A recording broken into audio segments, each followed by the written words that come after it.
नमस्कार, मेरा नाम मौलिस कुमार और आज के इस वीडियो में हम जानेंगे कि क्या नरेंद्र मोदी जी की रैली बिहार में फेल हो गई, क्या नरेंद्र मोदी जी का रोड शो बिहार में फेल हो गया और नरेंद्र मोदी जी गाड़ी से बाहर क्यों नहीं निकले, नरेंद्र मोदी जी ने जिस टर्मिनल बिल्डिंग का उद्घाटन किया है उसका क्या राज है और बिहार में क्या मूलभूत समस्याएं हैं जिसको छुपाने के लिए ये रोड शो या हाथ हिलाना हो रहा है। लेकिन उससे पहले हम बात करते हैं कि कांग्रेस ने एक वीडियो वायरल किया है जिसमें यह दिखाया जा रहा है कि नरेंद्र मोदी जी के हाथ हिलाने वाले जो रोड शो है उसमें सैकड़ों लोग भी यानी हंड्रेड्स लोग भी नहीं पहुंचे हैं।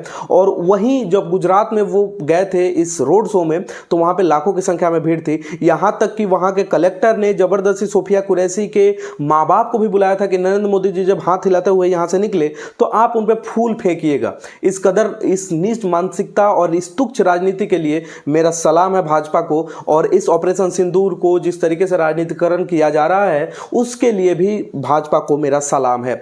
बहरहाल अभी हम बात करने वाले हैं कि क्या नरेंद्र मोदी जी की रैली जो है वो बिहार में फेल हो गई है, क्योंकि टर्मिनल बिल्डिंग का उद्घाटन करने के बाद जिस तरीके से रोड शो में प्रधानमंत्री मोदी जी ने एक्सपेक्ट किया था कि हजारों की संख्या में भीड़ होगी रोड के किनारे, तो वो नहीं हुई।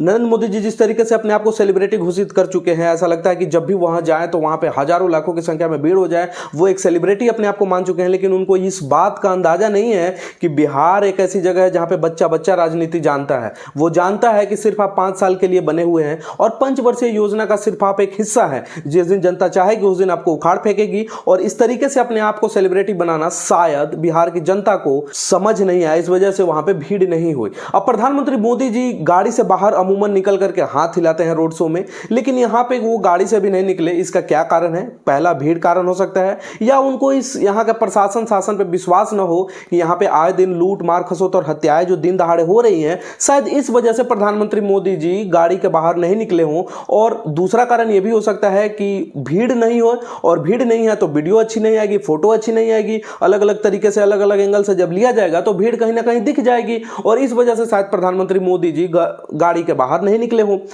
दूसरा हम बात करते हैं कि उनके अपने नेता मनीष कश्यप ने किस तरीके से प्रधानमंत्री नरेंद्र मोदी जी की रैलियों का जो पोल खोल किया है, वो भी एक कारण हो सकता है। मनीष कश्यप कहते हैं कि नरेंद्र मोदी जी की जब भी रैली होती है तो बिहार में सबसे ज्यादा भीड़ होती है। गुजरात और उनके अपने गृह जिला में अगर जाते हैं तब भी वहां उतनी भीड़ नहीं होती जितना वो बिहार आते हैं तो भीड़ होती है।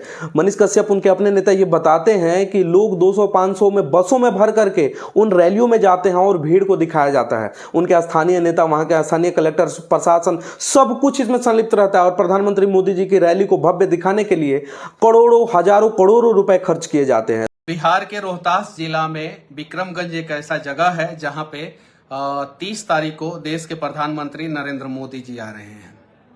मोदी जी इस देश के अलग अलग राज्यों में रैली करते हैं, सभाएं करते हैं। सबसे ज्यादा भीड़ जो है बिहार में जब सभा करते हैं तो उस समय होता है। गुजरात में जब मोदी जी सभा करते हैं तो उतना भीड़ नहीं होता है। महाराष्ट्र में सभा करते हैं तो उतना भीड़ नहीं होता है। साउथ के राज्यों में सभा करते हैं तो उतना भीड़ नहीं होता है। मोदी जी खुद गुजरात के हैं, लेकिन सबसे ज्यादा भीड़ मोदी जी के सभा में बिहार में होता है। उसके पीछे सबसे बड़ा रीजन ये है कि बसों में भर भर के स्थानीय नेता जो है वो कभी 500, कभी 200, कभी 400, कभी 1000 रुपया के नाम पे जो है लेके चले जाते हैं सभा में। शायद इस वजह से लोगों के मन में जो आंतरिक इच्छा पैदा हुई हो कि नहीं भाई, अब ये 200-500 वाला खेल अब खत्म करना है, अब हमें अपना व्यक्तिगत जीवन भी देखना है, व्यक्तिगत मूलभूत समस्याएं भी देखनी है। कब तक हम हिंदू मुसलमान में लड़ते रहेंगे, कब तक हम देश के लिए लड़ते रहेंगे। अब नरेंद्र मोदी जी के रैली में जब यहाँ पे लोग नहीं है तो क्या यहाँ के लोगों को अब देशद्रोही घोषित कर दिया जाएगा क्योंकि कर्नल नरेंद्र मोदी जी के रोड शो में लोग नहीं है, ऑपरेशन सिंदूर का प्रचार करते फिर रहे हैं, उनके प्रचार में लोग नहीं है बिहार का, तो इसका मतलब तो यही है कि ऑपरेशन सिंदूर से क्या बिहार के लोग खुश नहीं हैं? तो ऐसा बिल्कुल नहीं है। ऑपरेशन सिंदूर से बिहार के लोग खुश हैं, लेकिन जिस तरीके से इसका राजनीतिकरण किया जा रहा है इस पे बिहार के लोग खुश नहीं है। नेता प्रतिपक्ष तेजस्वी यादव ने हमला करते हुए यह कहा कि नरेंद्र मोदी जी बिहार आए हैं, अब कुछ दिनों में बताएंगे कि डेली हम लिट्टी खाते हैं, और थोड़ी देर बाद यह भी कह देंगे कि बिहार से मेरा पुराना रिश्ता है। और ये पहली बार नहीं है दोस्तों। भागलपुर में जब पिछले महीने आए थे प्रधानमंत्री नरेंद्र मोदी जी, तो उन्होंने कहा था कि मखाना मैं डेली खाता हूं, बिहार से मेरा डेली रिश्ता है। तो इस वजह से नेता प्रतिपक्ष ने इस पर हमला करते हुए यह कहा कि अब की बार प्रधानमंत्री मोदी जी लिट्टी खाएंगे और कहेंगे कि बिहार से मेरा पुराना रिश्ता है, लेकिन लालू जी उनको सतुआ सान के और सतुआ खिलाएंगे। इस तरीके से कटाक्ष किया। अभी कूद कूद के प्रधानमंत्री आई है, अभी लिट्टी खाई अब बोली है कि लिट्टी हम डेली खाते हैं, बिहार का मेरा रिश्ता है। हम बोले कि लिट्टी आई है तो लालू जी उनके सत्तू सान के खिला दिए, जो कि मुझे काफी अच्छा लगा और ये काफी लॉजिकल बात है।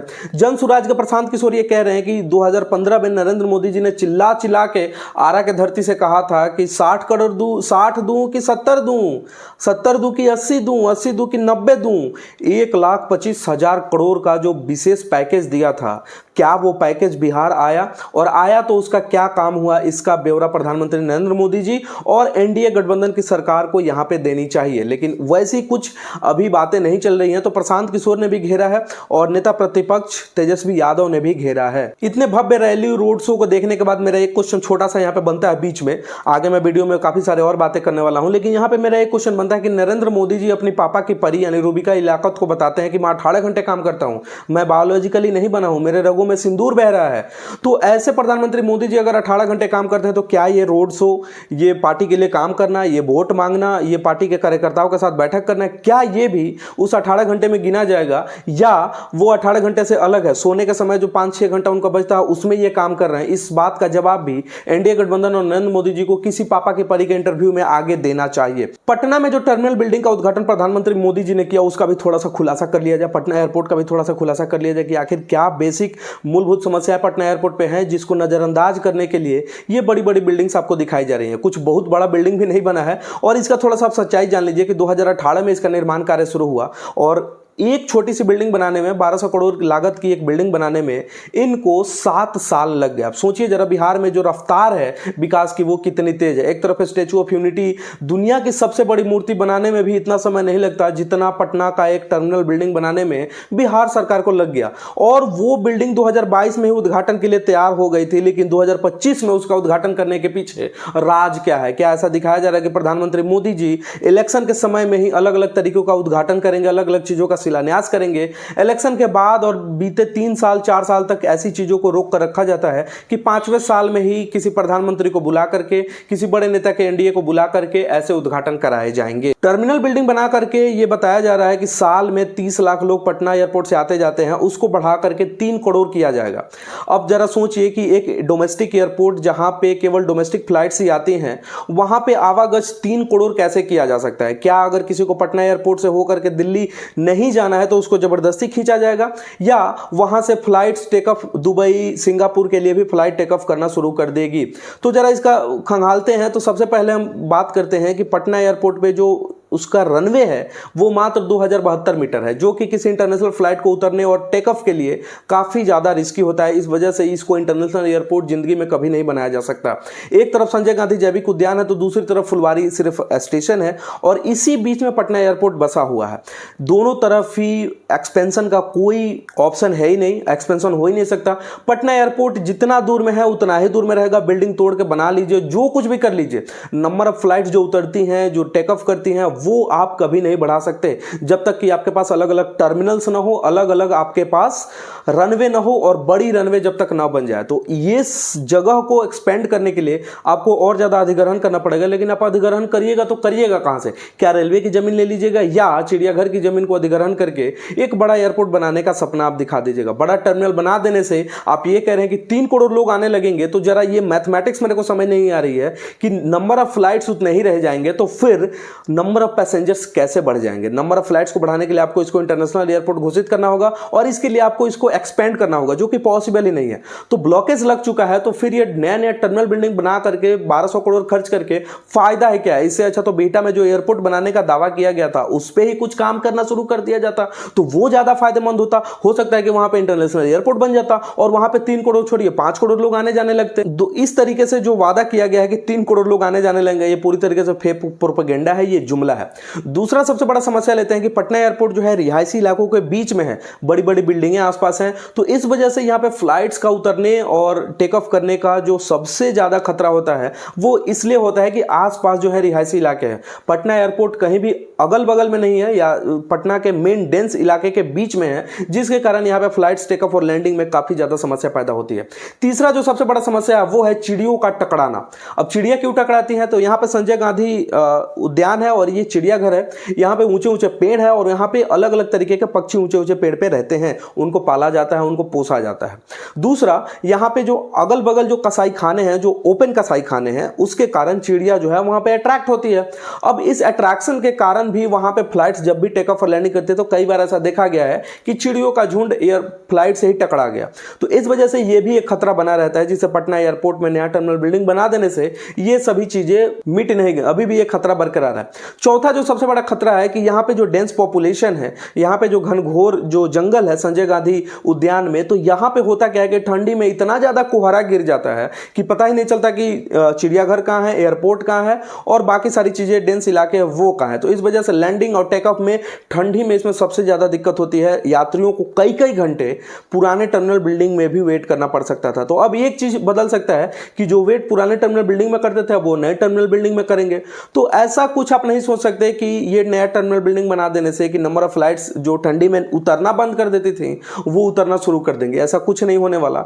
तो इसको करने के लिए आपको क्या करना था कि टर्मिनल का जो लेंथ था वो बढ़ाना था और साथ में जो नंबर ऑफ टर्मिनल से वो बढ़ाना था। लेकिन टर्मिनल बिल्डिंग बना देने से आप बेकार का सिर्फ एक खर्चा कर रहे हो। इसके चलते आप ये सारा पैसा अगर बिहटा एयरपोर्ट में लगाते तो हो सकता था कि वहां पे ये सारी मूलभूत समस्याएं जो यहाँ पे हैं वो वहां पे नहीं होती। खैर, अब बिहार की जनता को लड्डू सिर्फ दिया जाता है, बताया जाता है कि 1200 करोड़ का उद्घाटन कर दिया गया, लेकिन ये सच्चाई कोई नहीं बताएगा कि इस उद्घाटन में 7 साल लग गए और चुनाव के समय ही इसका उद्घाटन किया गया था और 2022 में इसका उद्घाटन होना था, 2025 में इसका उद्घाटन क्यों हुआ।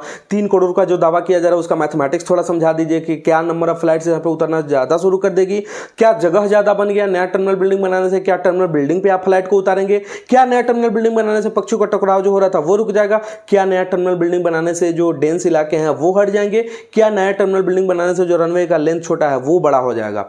तो ये सारी चीजें बिहार सरकार से बिहार की जनता को पूछना चाहिए और नरेंद्र मोदी जी से पूछना चाहिए और शायद इसी क्वेश्चंस के वजह से नरेंद्र मोदी जी के रोड शो में भीड़ नहीं हुआ। इसके अलावा भी कई सारे मूलभूत समस्याएं अभी भी बिहार में हैं। सबसे बड़ी जो है वो बाढ़ की है।